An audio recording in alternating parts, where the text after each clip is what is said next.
people out into the field and has me to live interact with them. I went as a Sasquatch. This is what I do. This is what I did this year. I do expeditions. I am a full-time Sasquatch researcher. Why am I telling to you this?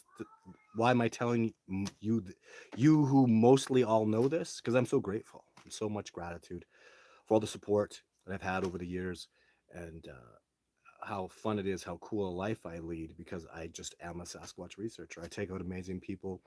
Um, I have some questions that I'll answer. So I put up, I'm trying to do a little Instagram and Facebook photograph every week before the live show so I can answer some questions from you guys. So if you want to get sneaky, watch for that Facebook post or the Instagram post if you have those social medias. And today I got tons of questions on Facebook, some really good. So I'll get into those questions.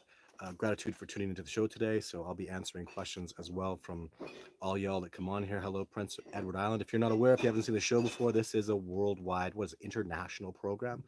We'll have people from Australia, from Europe, from South America, all over the United States and Canada. So we're gonna have a great show today. Thank you for tuning in, Andy. Andy and other moderators will be watching out. Look at this, Lakeland, Florida, Prince Edward Island in Canada. So we're already all across North America. Is that spectacular? I love that. So on it was actually mostly Facebook. I got the questions today. Um, oh, so it says how close have you? One that was on Instagram was asked me when's the last time I saw a Sasquatch. That would be in my on my Ashley expedition. That was probably first week of October. A Sasquatch approached multiple Sasquatch approached Ashley and I saw three different individuals that day. That's how awesome that day was. Like it was spectacular.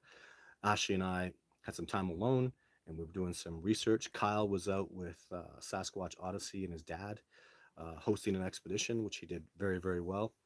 And just had, it was amazing to have those kind of results. It was absolutely astonishing. I don't think, man, it's been a long time since I've seen more than one Sasquatch at a time. That's pretty spectacular. And I got a good look at three different individuals, like a good hard look at them. And yeah, it was spectacular and hard because they were there to teach me some hard lessons. And as I've spoken about before, I'm not ready to talk about those lessons that I learned because those lessons I have to go implement them and work on them and grow. And once I can do that, then I can start talking to you guys about what happened uh, and go off to the next level with you guys. So don't be bothered by that. I simply have so much respect and appreciation for all you colleagues and fans and supporters.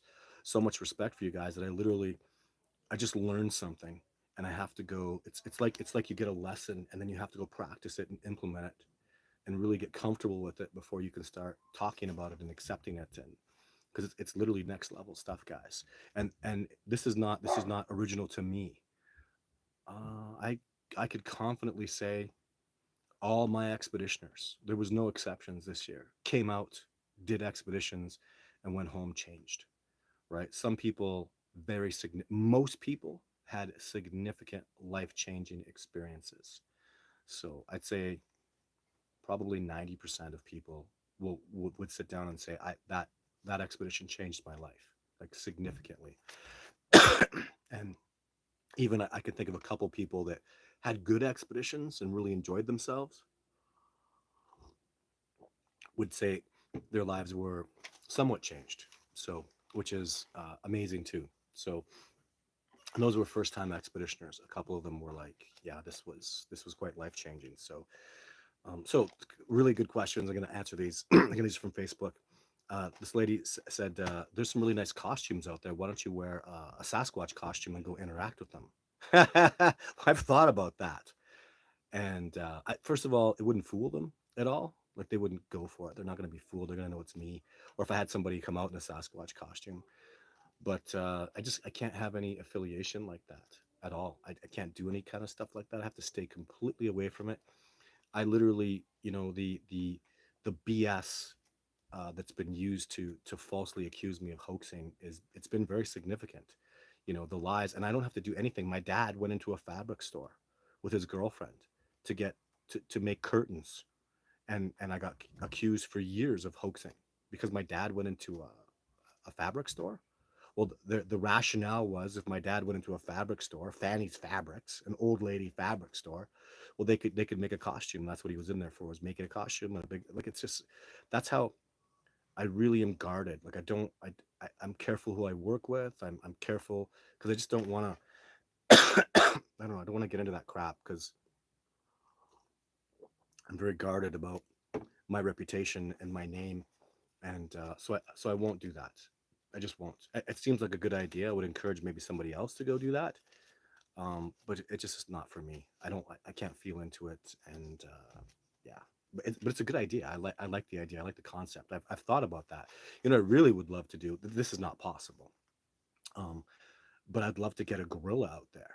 So the reason I had that into consideration is I met a lady whose father owned a gorilla in South Africa. He actually had a gorilla, a pet gorilla, in his house. He told me all about it, and you can't fly the gorilla, and the gorilla passed away. But that would be incredible to take a gorilla out there, because the Sasquatch would love a gorilla. I don't know why. I just know it. They would just go crazy over the gorilla. That would be so fun.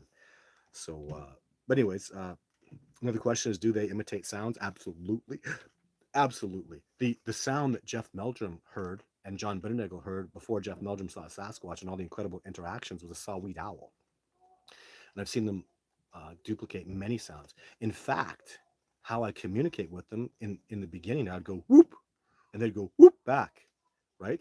So it was like they were just imitating me, and probably the greatest sound imitation I have ever heard in my life was when on the episode of Survivor Man, when we were out in the back country, hella middle of nowhere, on the top of a huge ridge line, like almost like a halfway hill mountain. He belted out a call that was just unreal. Hey wee whoop. It was beautiful. He's a professional singer. He's got an incredible singing voice, and he pounded it like it echoed. It was gorgeous. And about 4 or 5 minutes later, the Sasquatch heard that, ran up to the top of the mountain on the other side, and made that identical call back, except it was about 5 times louder, like significantly louder. And to this day, I mean, Les will tell you on the show, he's like, so the skeptics are going to say, we're out there. We're way out in the backcountry wilderness. And Les makes this random call. And I had a guy waiting there to duplicate it back. I mean, that's preposterous. The problem with that is no human being could make a sound that loud. I suppose you could if you had speakers or stuff, but you couldn't do that with speakers. If you were recording his sound, you wouldn't be able to play it back. It's the any other explanation is just, it doesn't fit. It was clearly a Sasquatch, and I went back there and found the Sasquatch trackway, and it was just an awesome experience. So they can make incredible sounds, like imitate sounds. This is their life, guys. Like our abilities to make sounds are incredible. Some human beings, like that old police academy guy, he made sounds that were like cars beeping, and like he made sounds that were hard to believe. Most people that I saw that watched that, it was a colored gentleman, and he was just making the craziest, awesomest sounds. And most people thought it was fake that he was making those sounds, and he really was. So human beings can make incredible sounds. I've heard men make mountain lion sounds that were awesome. Just elk calls. Like human beings can make incredible sounds, and the Sasquatch are literally, in my experience, they are literally next level. Like I just think they're capable of pretty much duplicating any kind of sound out in the wilderness. So, um, have I experimented with giant? Oh, have I any experience with giant Bigfoot? No. Heard about them. Randy Brisson says they're real, and Randy Brisson is amazing, but I can't even imagine, because the gigantism, like people saying they're literally like King Kong. They're talking like these are 3,000 pound, 15 foot tall. Like to me that's just crazy. And if that species exists, I don't want to know about it. Do they bury their dead? I don't know anything about what they do with their dead. It's only speculation. So in Langchun, China, I believe that spot where they found Gigantopithecus teeth up in a cave is a burial spot up in a high cave. So, but what that was hundreds of thousands of years ago. I think they're probably doing something different now, and that's in a different ecology, right? So, And then on the last show, I talked about the samurai chatter, and I was talking about I don't like to say it, but Sasquatch, Ontario, where he'd go, Mike, Mike. It just sounded like absolute crap to me. And I thought that was very fraudulent. And I was correct because we now know that Sasquatch, Ontario, that person is a fraud. He's a liar. He's a cheat. He's a hoaxer. So, and it's over. I don't want to have any discussion about him. However, Ron Moorhead stuff, I don't know about his samurai chatter. I'm on the fence about it. So I just don't know. I'm going to say that. However, I would give my stamp of approval to those Sierra sounds. If that's Ron Moorhead, I'm sorry, I'm not really clear on who does what where, And this is old stuff, guys. This is really old stuff. But the Sierra sounds, hmm, like I'm convinced those are absolutely Sasquatch. But I've heard Sasquatch make sounds like that many times, and makes the hair stand up on the back of my neck when I hear it because I've had those experiences and I think they were amazing. So so, like I said, I don't know about his samurai chatter, but I would say the Sierra sounds that he recorded were outstanding and amazing. I'm also super grateful that he has that he put that work in and went out there with those recorders and recorded those sounds because I think they're amazing, really amazing. So, hello from Florida. Hi, Todd. Ohio in the house. Hello, Ohio. Oregon. Look at this. Minnesota. Are you guys kidding me? So, hello, Jill. Hello, Sherry. Kentucky. Are you guys kidding me? Zach, Alberta boy here has Zach, not just an Alberta boy, but an Alberta expeditioner, right? I'm just trying to experiment with you, Zach. Some days it works. I'm just trying to make you a moderator, and it's just not working. A little frustrating. Hello from Elmwood City, Pennsylvania. So Zach is a good example of someone who would say, you know, it was a life changing experience for him. I'd put Zach I question, like, you remember Zach at the end of your expedition where you and Mark and Dylan were standing there, and I question you guys like hardcore. Like I really care about what you guys felt, and we started talking, and yeah, I it was amazing the feedback that I get. Like even Zach, you can imagine it's pretty much like the end of the expedition where we all had a talk about the expedition and expectations and changes and stuff. That incredible feeling is just what happens when I do that with expeditioners at the end of the expedition, which is pretty consistent. It's just amazing, like the changes and the connectivity, the time out there. It's such an incredible experience, even for me, because I take these people on a journey. I see them change. I see, like, 3 4 days in, I see them changing. Last couple days, I see, just all this beautiful switch, and the serenity sets in, and the love and the passion, and us, those of us who work to make these expeditions so great. My crew, we worked hard to make the expedition amazing. It's been years of fine tuning, and I don't really have much to change this year. I'm super happy about how they went down, and it was awesome to have worked with all the people that came out this year. Hello from Elwood City. Hello, Eric. Steve from Texas. So we pretty much got, like, the United States coverage here from one end to the other. Florida, Texas, Maine. I'm sure Washington State will pop up here. Columbus. Welcome to the live show, everyone. Yeah, it's a pleasure to have you. How old would Kubota be now? Oh, good question. Kubota. Hmm. I think Kubota's in his. I'm just harboring a guess, but I think Kubota's in his 60s, so, or older. But I would not. I would think he's certainly beyond his 50s. So he's been around a long time. Obviously, I haven't been around him that long, but I'm just seeing things in him. So his color is going gray, and there's been a lot of changes in Kubota. So a lot. I don't. Kubota was like the dark Sasquatch, and the Ina incident made him kind of look dark.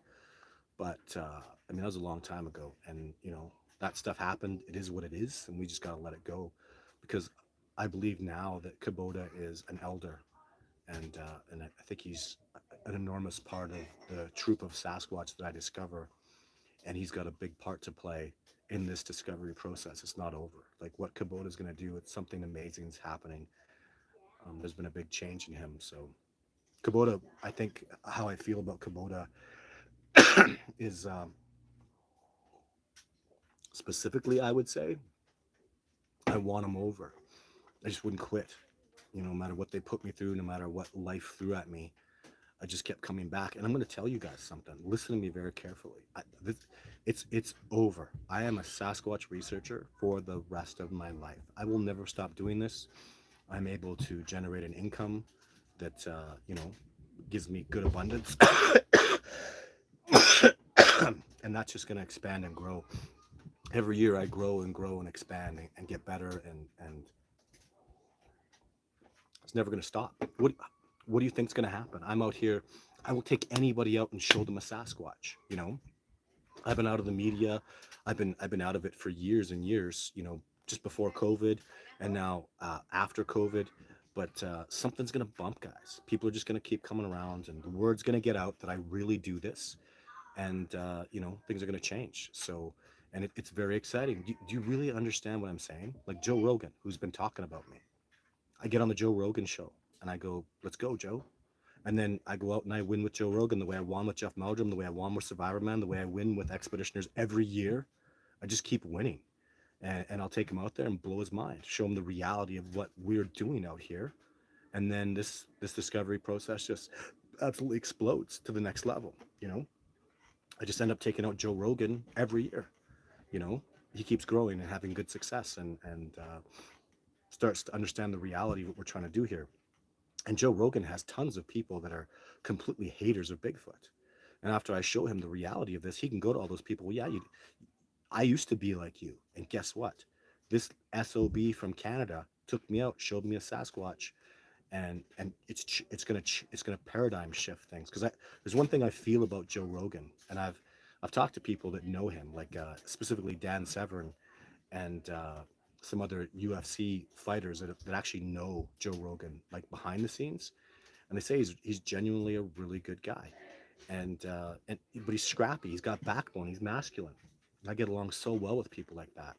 I'm very scrappy. I was watching the first UFCs. I'm a UFC mixed martial arts pioneer right from the beginning. I was studying jiu-jitsu and Muay Thai fighting back before the UFC even started. So, we'll gel. We'll work really well, and I can see it. It's very. I think it's meant to be something big like that's going to happen, and we'll explode, and I won't. I'll be this surprised. See that little space between my fingers? That's how surprised I'll be. So, hello, Brantford, Ontario. Hi, Julie. Minnesota again. Hello, everyone. Ash. I wish I could make you a moderator.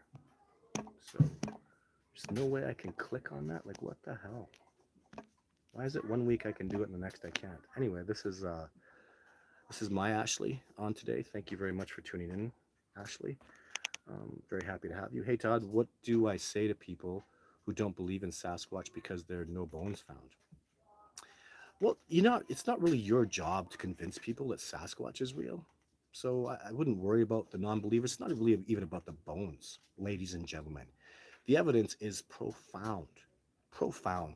And what Sabe wants? My mentors taught me this, and they're right. I'm going to tell you something. Really pay attention, because those of you who are illuminated and know and can see the truth, when someone looks at, let's say, the Patterson footage, which is 100% real, 100% real, and goes, that's fake, it's totally fake. I don't buy it for 2 seconds. That's what Sasquatch wants you to see, because people that can't see the truth, Sasquatch isn't interested in. And I would suggest you adopt that as well. Like, my photos are real. That's Sasquatch. And if you can't look at that and see the truth, then you have my sympathy, because it's true. It's real. Have a nice day. And the evidence, it's also not your responsibility to show people the significant amount of evidence that exists that these beings are real. It's not your responsibility. For God's sake, we have DNA. You understand, like, most people I talk to some extent, believe, if somebody's convicted in a court of law beyond a reasonable doubt, they're going to believe that person is guilty, right? If I took this to court, you better know 100%. I would smash this. This would be the most beyond any reasonable doubt. I would take out professors, PhDs. Like Jeff Meldrum saw Sasquatch. You know what I mean? Like there's dozens of judges and high-end medical doctors, very powerful men and women that know Sasquatch is real. Never mind the evidence. FBI fingerprint experts would come forward. DNA geneticists would come forward and go, yeah, there's a real unknown species out there.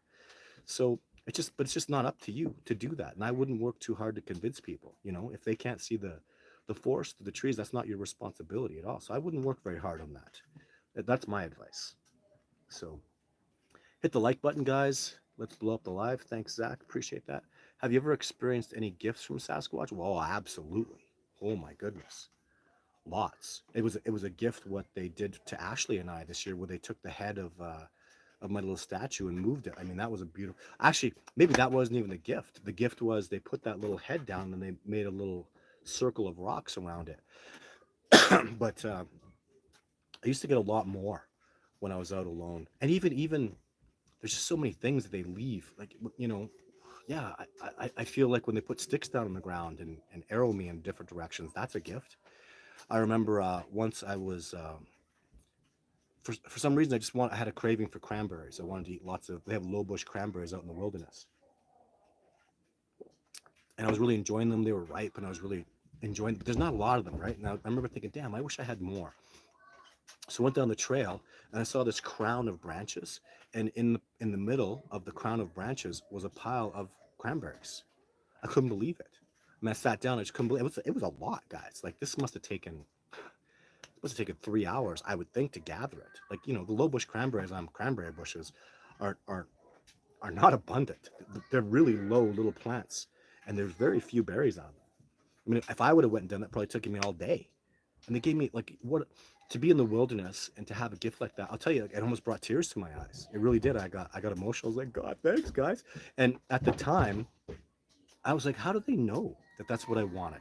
That's what kind of a dumbass I used to be, ladies and gentlemen. I used to like stuff like this would happen to me all the time. I go, wow, what a coincidence. I was thinking about cranberries and here's some cranberries. That's amazing. And the way it was, the way they were branches, they were like twisted in a circle all together. I'd never seen anything like it. It was literally forced art, and I couldn't even duplicate it because the branches were like, so imagine a branch is like bent like this. Well, it was bent opposite, so there was like pressure, and then twisted into another branch, so they were pulling against each other. So the branches went like this to like that, and they pulled on each other, and they were wrapped.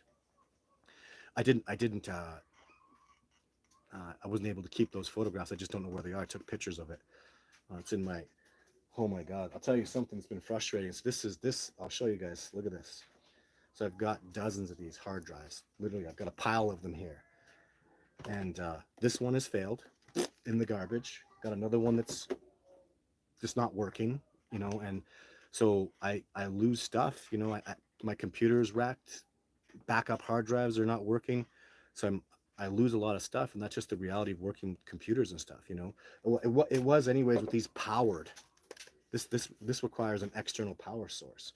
I've done really well with these ones that have no external power source. These ones I haven't had trouble with, but I've been doing this for a long time. These old 4 terabyte ones, they had to have an external power source. They had to be big, and I have like 4 of these, and they're all pretty much worthless now. They don't work. The power sources don't match up there. But so I've lost a lot of stuff, but I don't know. Life goes on. It is what it is. That's why I was happy to have the documentary out there too. I was honestly worried about losing some of that footage, and my hard drives used to get stolen. That hasn't happened in years. Literally, people would break into my house and steal all my computers and all my equipment. But I think I'm over that now. It just doesn't happen. Hasn't happened literally in 12 years. Ask me how I know, because 12 years ago I bought a Rottweiler. Hasn't happened since. And I also backed up my hard drives, so and have them in a safety deposit box. Hello from Arkansas, Dennis and Lynette. Yeah, Arkansas, that's where Boggy Creek stuff is. I got some people in Arkansas that are asking me to come out. So Ash could use the body armor, LOL. I watch your videos over and over. I find the scene of Kubota stunning to the next level. Isn't it awesome? I mean, just love it. I'm so proud of it. And this photograph here, I just freaking love this thing. Like this is the full shot of Kubota. Kubota's right there. A lot of people can't see him, But I just love that. I don't know.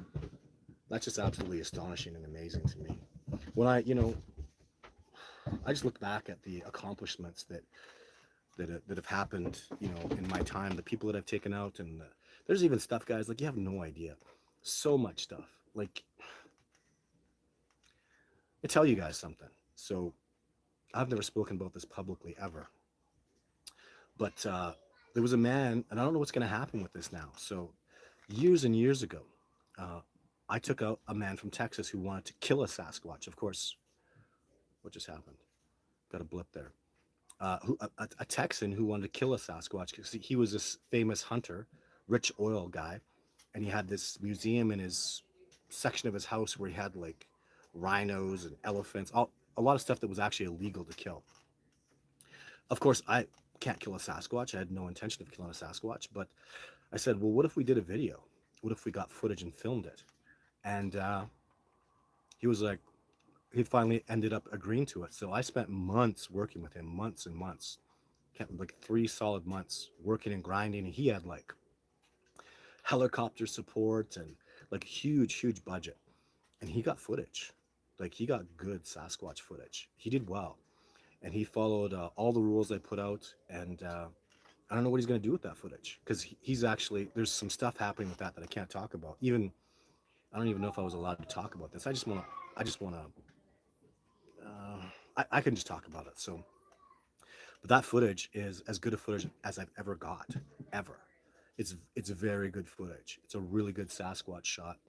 And what's kind of super cool about it is I'm like the Sasquatch is like close to me, and then I come out of the woods, and then I back off, and the Sasquatch runs past where I was, and holy crap!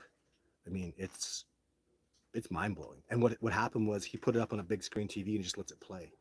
It's like a little 10-minute documentary that I made for him, and it shows how we got out there, got the footage, a little backstory, and then the footage transpiring. So when people come to his place, he's got a Sasquatch track, just the Patterson one. We didn't get any tracks during that expedition. It's hard to get tracks in the Rocky Mountains, but yeah, it's pretty spectacular stuff, and I have high hopes that that footage can actually come back and go public. So we'll see. What's happened is it's that footage was legal. It was legally done, and so there's no reason for him not to engage it and put it out there. And there's a thing going on where that actually might happen. So I'm in support of that, and I just found that out like in the last hour. I got an email, so that might be exciting to you. That'd be pretty cool because that was some pretty interesting stuff. I just got a text from Ashley talking about the Sasquatch migrating. I guess that's a question on here. Do the Sasquatch migrate? I would say no. Migration, they're not caribou. So, no, they're territorial. They have their areas. However, they're going to move around based on food sources. I would not be the slightest little bit surprised if even like my Sasquatch troop, well, they're not around much in August. I don't get great success in the month of August. It's probably my worst month. Maybe they're down in British Columbia, maybe 500 miles away as the crow flies. Maybe they migrate down there for the salmon runs, pig out on salmon, come back after. So, what they will do is follow food sources. Migration, no. But I mean, what Sasquatch would say no to basically an infinite supply of salmon for weeks? You just sit there and eat salmon and salmon, the salmon oils, and that would be amazing. That would be absolutely outstanding. So they're going to do stuff like that. They go into certain areas where the berries are ripe. Certain time of the year, bears do that. Bears will move into spots where there's berries. Certain places in Banff you can't go during berry season because there's tons of bears in there. That's dangerous. So, so they follow the food sources, but migration, no. There's no need for them to migrate at all. Especially seeing that um, they, I've noted on multiple occasions that they follow the elk herds. They use the elk as a source of food, and their herds are in particular areas, and they protect and guard that herd. And then they're just going to go pick off the odd deer, bighorn sheep, moose, right? But that'll be their main food source supply.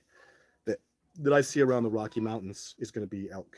It'll be different in different areas, obviously, but so IB Viking. I have a hot spot I know of. How dangerous are Sasquatch if you go alone at night? I've been warned by other researchers to never go alone at night. However, I want to go so badly. I disagree with. They're as dangerous at night as they are going to be in the daytime. So I wouldn't warn you about anything. I do night walks with my expeditioners, right? Ask Ashley about our incredible night walks. We've had many of them, and they produce very well. If the Sasquatch are going to hurt you, if they're going to harm you, daytime, nighttime make no difference. I don't. You really got to understand you're dealing with a species, man. These guys could hit you with infrasound and knock you unconscious and kill you. Like they have so many ways. They could hit you with a rock at 100 yards. You'd never knew it was coming. You know, like they have so many advantages. They hurt me this year with laughter, where the emotion of laughter and funny actually gave me a headache. I couldn't imagine if they just wanted to hit me with just negative emotion, they would knock me on my ass. You know, so these guys have so many advantages. Night, day, it makes no difference. To me, that's really that's preposterous. Totally preposterous. The regular dangers for other animals, like mountain lions, that's dangerous. If you have mountain lions in the area, they're going to be extra dangerous at night. Bears, not so much. But you know, and wolves, no, not. But if you're in a Sasquatch habitat and there's Sasquatch around, do not be afraid of them at night. I'd say go do a night walk. I would encourage you to do that. Do it alone. You'll precipitate incredible results. The Sasquatch do seem to, when you're extra vulnerable and you extra are being extra brave, they're gonna extra come around you. That's how I see it. When people are being brave and vulnerable, you give the Sasquatch their high ground. You give them the road. You are hubris and conservative and respectful, and allow them to be dominant. They're going to give you extra, you know, results. And what I'm seeing, unfortunately, is being alone. People that go out alone are getting exceptional results. Like that's the next level stuff. Everybody's happening. Ask Ashley, right? So she had incredible results going out on her own, and she inspired a whole group of other people, Logan and Jason and others, to go do and spend time out in the wilderness alone. And I hate it because it's dangerous. But then how can I say I spent half the time I was out there, I was completely alone? So kind of be a hypocrite to say to other people to not do that. So, because it is wilderness, it is dangerous, and mountain lion danger goes up significantly at night, I think, because they'll also recognize that you're vulnerable, and then being alone, oh man, that's where I would be concerned. You know, take your safety to the highest level, but do not think that Sasquatch are more likely to harm you at night. I don't buy that for 1 second. No, not at all. I think I'm related to Bigfoot in some way on a higher realm. Well, that's wonderful to hear. That's from SU. So good for you, sir. I appreciate that. How clear has mind speak been communicated to you? Like so vividly. Um, probably one of the biggest life changing moments was when Ashley and Kyle were on expedition with me, and I was getting mind speak that that I couldn't have known about. I knew stuff about Kyle, and I was saying things that Ashley knew that I didn't know. So the Sasquatch were reading them, and then I was portraying it back. But that was a big change, game changer for me, because I was seeing the difference between my imagination and images that are actually mind speak, and I'm starting to differentiate those, which is huge, absolutely huge and amazing.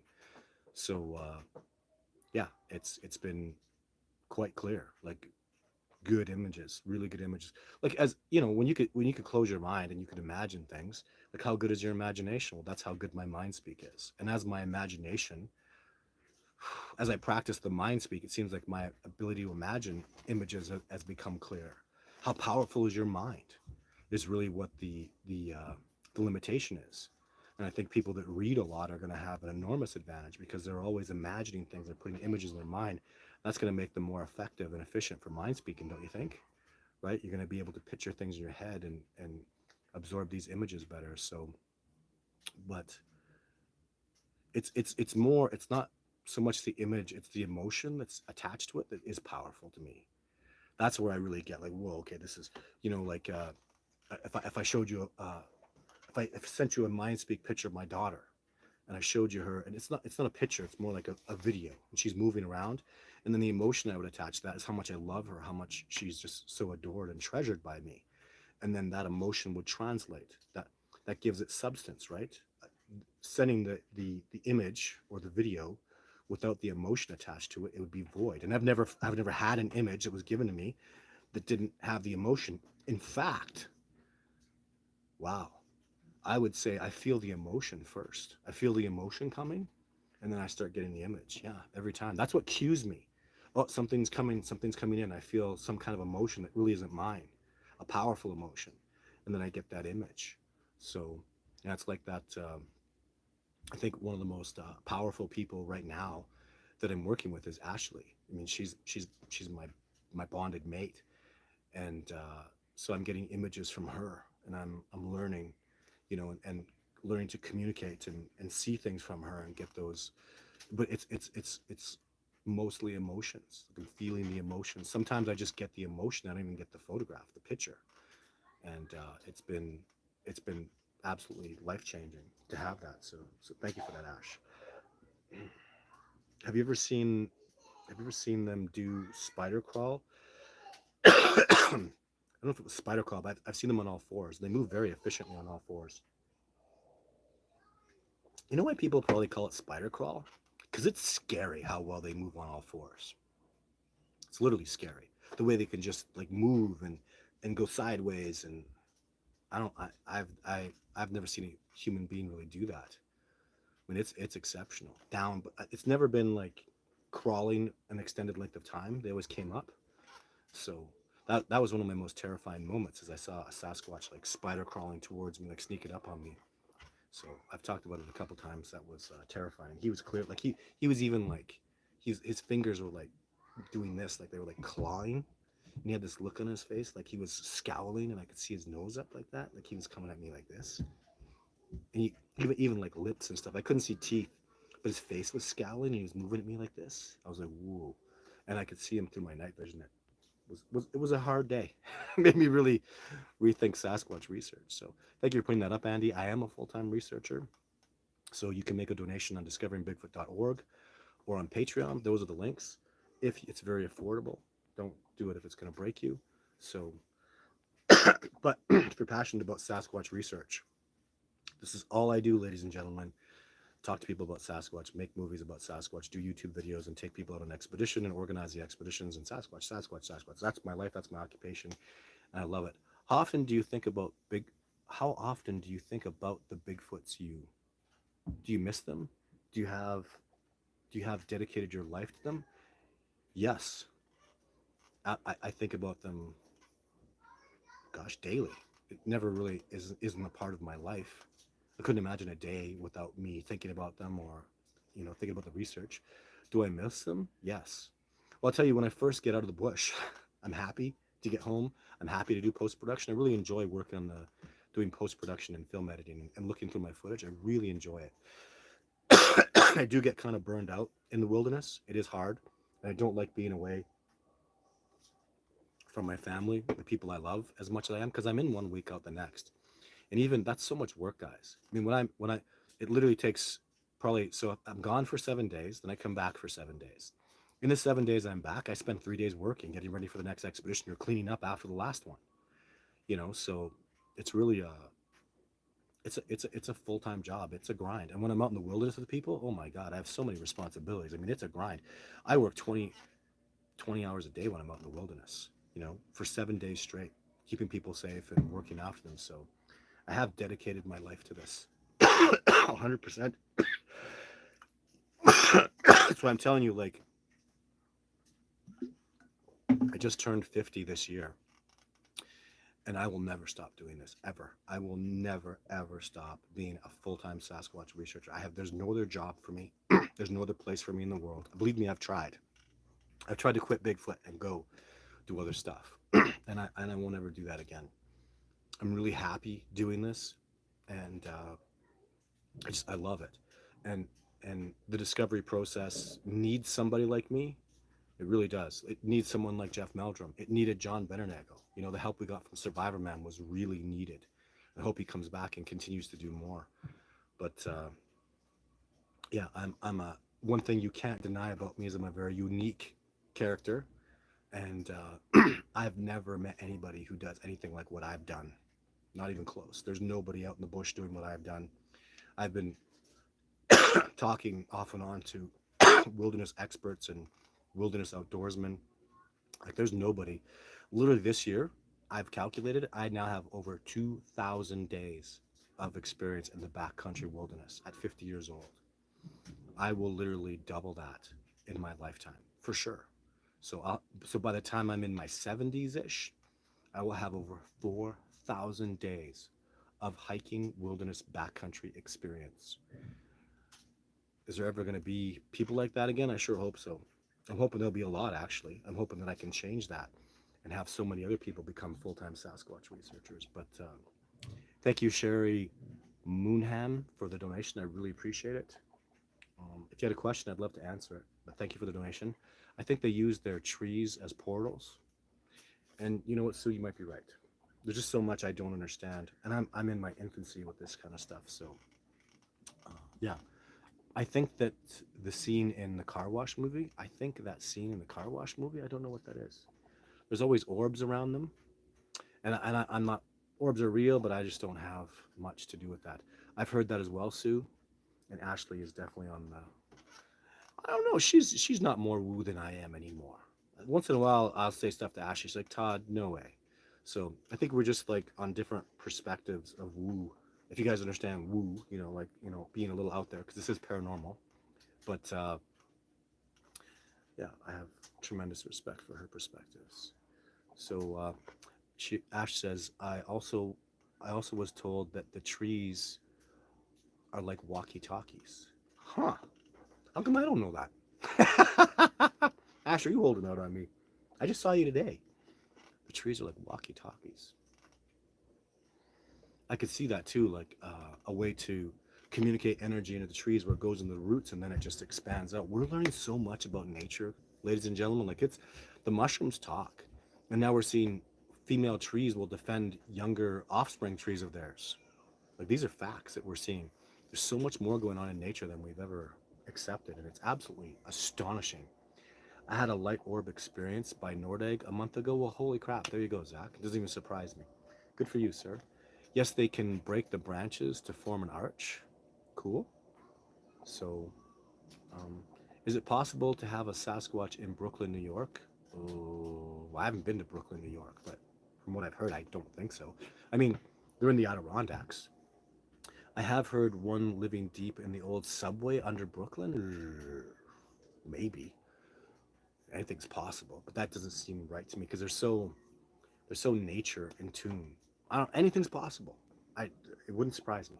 It would surprise me. I would find that unlikely, but anything's possible. Do you think the dogmen and Bigfoot get along? I don't think there is such a thing as dogmen. I've never seen any evidence to substantiate dogmen. I have I now have over 2,000 days of wilderness backcountry experience. I've never seen a shred of evidence in any way, shape, or form of dogmen. I've never interviewed anybody that did anything anywhere near impressing me that dogmen exist whatsoever. So I don't buy it. And the worst, the strongest evidence that there is no dogman is my teacher, my Cree elder teacher, who was the greatest wilderness expert I will ever know.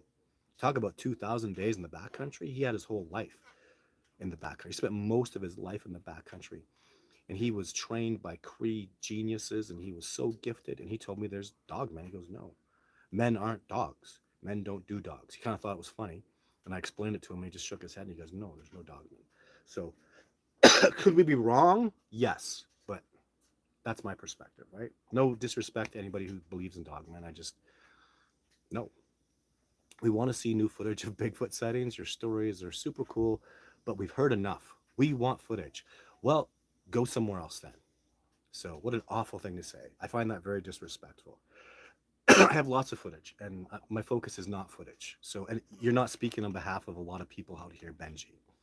So, it'll happen when it happens. What am I going to do is better than the other footage that I had. I'm actually working on really growing this and going to a new level.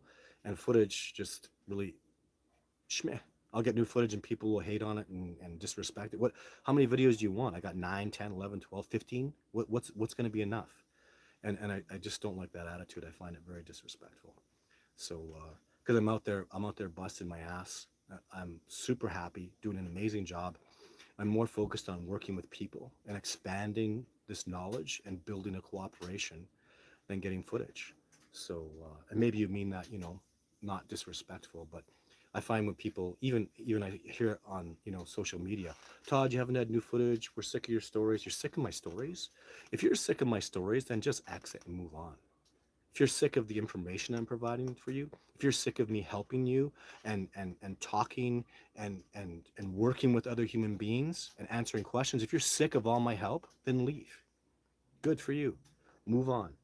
So, because the information I provide, even who can compete with me? I've had multiple sightings this year. I've taken other people out and they've had multiple sightings this year. You ever heard of anybody doing that? Like who's competing with that? Sure, there are other people that do better on social media than me, but that's just because they work their butts off and they do a great job. And kudos to them. I'm not a good social media guy, but who's got the experiences? Forget stories. Who's getting the success that I'm getting? Like I'm not trying to be an ass here, but I'm next level. Like there's nobody that's even coming close to the experiences I have. So if you're not interested in somebody, even if you say I don't have the best experiences because I don't like competing like that, I got to be top two. If there's one other person out there that can compete with me, good for them. But like what we're doing is next level of excellence. Who took 30 people out this year and had incredible success, multiple sightings, multiple live interactions, the most incredible events that have happened. So if that's not good enough for you, move on. So you should get a mini mic. I have mini mics all over the place. The damn things don't work. I hook them up. I find it very frustrating.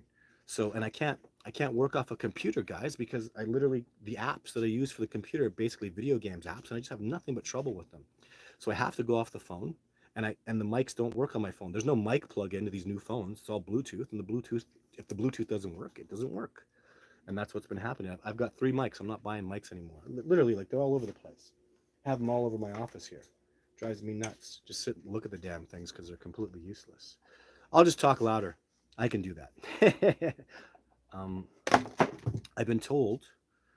I've been told about the one in Brooklyn. Yeah, and that's cool, guys. Get some evidence. See what you can do about it. What's this other presidential debate? Watching this over the pres. Oh, it's a presidential debate. Oh, God, I'm competing against that. So, I'm in Brooklyn. What's up, Todd? Hello, Jacob. Um, here's Benji. The movie was cool, but it's been a long time since you showed actual Bigfoot footage. Well, again, move along if you're not happy. Go find somebody else who's doing Bigfoot footage on a regular basis. There's nobody. Whoever got 2 pieces of Sasquatch footage ever. Like, you know, that Paul what's his name again? Guy who did incredible work, had some amazing tracks. Forgot his name now. Paul something. Paul Freeman. Paul Freeman. All the ridiculous amount of success that man had. Like the sickest, most amazing tracks ever.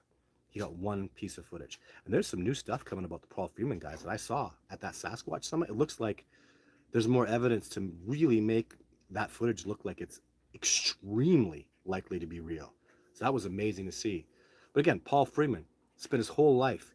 His son, Michael Freeman, was talking basically half of Michael Freeman's presentation is about the fact that it sucked that his dad was so obsessed with Bigfoot that it really damaged his family relationship. And Michael won't do that because he's more of a family man. But even after all Paul Freeman did and all the sacrifices he made, 1 piece of footage. The Patterson and Gimlin footage, 1 piece of footage, a great piece of footage, incredible with tracks, but it was 1, right? What am I at? I'm into double digits now. I'm up at 10, right? So to complain about that is just like preposterous. So, so if you're interested in an expedition, well, what I'm gonna have to start doing, Kyle's not up here, is my expeditions. Like I'm just finalizing. I kind of decided to mostly just take out return expeditioners, so I only had maybe 4 spots, and it's pretty much done. So maybe 2025 or Nia Bay. If someone's interested in Nia Bay, I haven't filled those spots yet. So, but by all means, if you're interested in an expedition, send me an email. You never know what can happen. I might go to Alabama. I might go to Texas. So I'm considering all these possibilities. So always send me an email and I'll have a look at it. This is what I tell everybody. And this is what people that are sending me emails manifest it, focus on it. If you can do that, if the Sasquatch are calling to you, you're gonna get an expedition with me. Trust me. If they're calling for you, if you can feel that call, Sabe wants you to come out on an expedition with me specifically, it'll happen. It'll fall into place. Stuff will come together and boom, there it is. That's what's happening with my expeditioners. I'm literally, I mean, it's so incredible the way these expeditioners, I'm talking to them and I'm like, did you see this? Did you? And they go, how did you know that? And I go, because Sasquatch has been telling you this stuff. It's clear to me, and to at least of the 4 new expeditioners, 3 of them, I had conversations that literally I should have recorded. That I've blown them right out of the water. They are literally going, oh my God, Sasquatch have been calling me, and they want me to do this expedition. They've been calling me, and that's why I did this, and that's why I'm talking to you, Todd, and that's how this all fell into place. That's how I knew to get a hold of them. I could feel it. I was pulled to it, and these things are no coincidence. Even just such incredible things going on, like this telepathy, this mind speak, this third eye, this remote viewing, empathic ability. It's absolutely enormously impactful on your life, and I'm turning it into this empath where it's outstanding the things that I'm able to do now, and it's really working with people that I have chemistry with, especially. It's something special. I think it's maybe even Sasquatch. They've hooked me up with someone with of such a like mind of mine that we're gonna gel, and then this discovery is gonna go next level. I mean, it's just absolutely outstanding, guys. You've got to be working on your telepathy. You've got to be focusing on this. You've got to be mind speaking. You've got to be meditating. You've got to do this, guys. This is not even Sasquatch. It's ascension to the next level. You've got to do this stuff. It's so important. Even for God's sake, when I was at the Sasquatch Summit, 3/4 of the researchers there were talking about this telepathy. Like it's all real to all these researchers. Even conservative people are like, yeah, it's telepathic. Yeah, they're telepathic. Like it was the universal concept of, I don't know, like what was there, maybe 8 guest speakers, at least 6, and it was the unifying concept from all of us was, yeah, they're telepathic. It's a reality. So um, Sierra Sounds, Natalie says Sierra Sounds were recorded by Ron Moorhead. Thank you for substantiating that. So appreciate it. I wonder if Sasquatch are more active in the fall or winter. Well, Sherry, in my opinion, in my perspective, the fall, enormous. But what's winter where you are? Like, are you wintering in the southern United States? Like, winter here is harsh. It's brutal. Like, there's going to be feet of snow on the ground. The temperatures are going to be like -20, super crazy sub-zero cold. So they're tremendously active in the fall. And that's when everything is fattening up out here, because everything's going to have to survive a hell of a winter. And winters are hellish out here. If you're not fat in the fall, you're not going to make it. So, and that's kind of like the Mardi Gras time here. And that's when I get, even the Sasquatch know they're going to be, caved up, or they're not going to have the wonder and abundance and amazement in the winter that they have in the spring, fall and summer. So fall is their last big chance. They know winter's coming, and they get really excited, and I get my absolute best results, 100%. So I'm looking forward to next year. Me and Dylan are getting ready for some deep woods researching. That's awesome. Yeah, I just talked to Dylan recently. Dylan's amazing, and so are you, Zach. I'm so grateful that you Alberta boys, are out there kicking ass. So I'll do everything I can to help and support you guys 100%. Todd, would you knock one up, then raise the kid to be the best basketball player ever?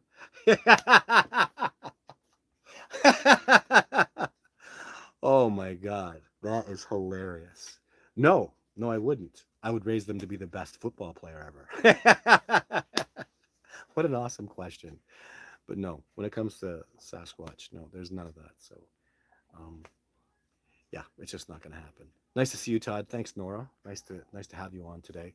Will you please slide that box over and replace it with a gold Sasquatch statue? What box? Oh, sorry. Just the angles, right? There's the gold Sasquatch.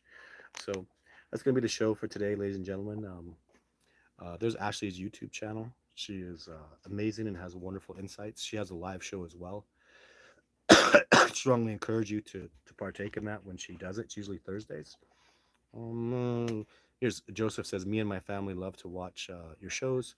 Please refrain from using God's name in vain." I sure will try to do that as best I can. Are you fully booked, Todd, for next year? Like, yeah, I was so booked. Like, I'm just. It didn't take much, so everybody wanted to come back. Uh, Not even people not from this year, but also the year before. So yeah, I just booked like solidly. So, but I have time for you and Zach. So I'm gonna what I'm doing. Remember, I said August wasn't the best time in the world for my expeditions. So I intend to go do something that I guess I can't talk about. I don't want to talk about it publicly. That involves you and Dylan, Zach. So going where you guys like to go. So going there and then learning about the ecology and doing some mushroom picking with the family, like take some time off and have some fun and get out there and do some really cool things. I discovered this year on the English expedition, just quickly, got burned out for the forest fires for half an expedition.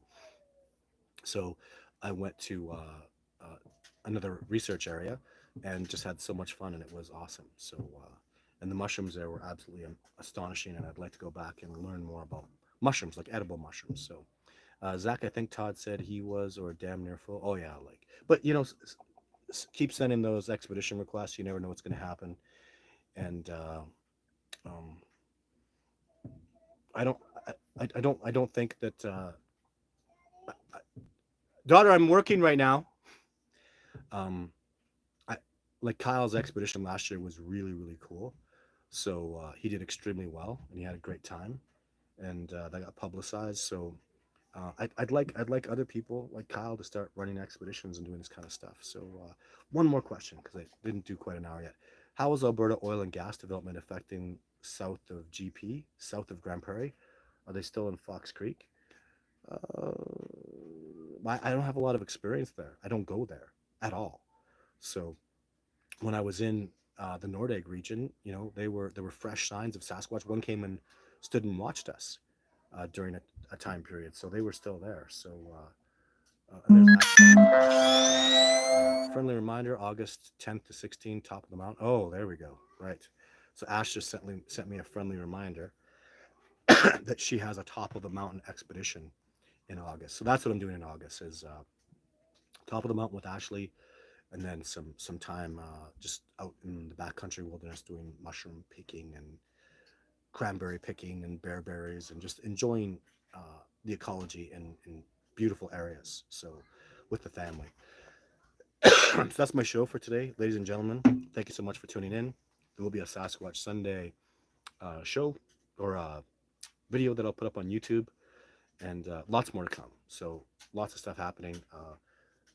Documentary just got held back a couple of weeks because of the hard drive issues, but we'll get back on board with that. I'll fix it up. Just take a little more time. And yeah, thanks y'all so much for tuning in. If you have, if you want to send us an email, it's bigfootencounter@gmail.com is the email address, or go to the website discoveringbigfoot.org.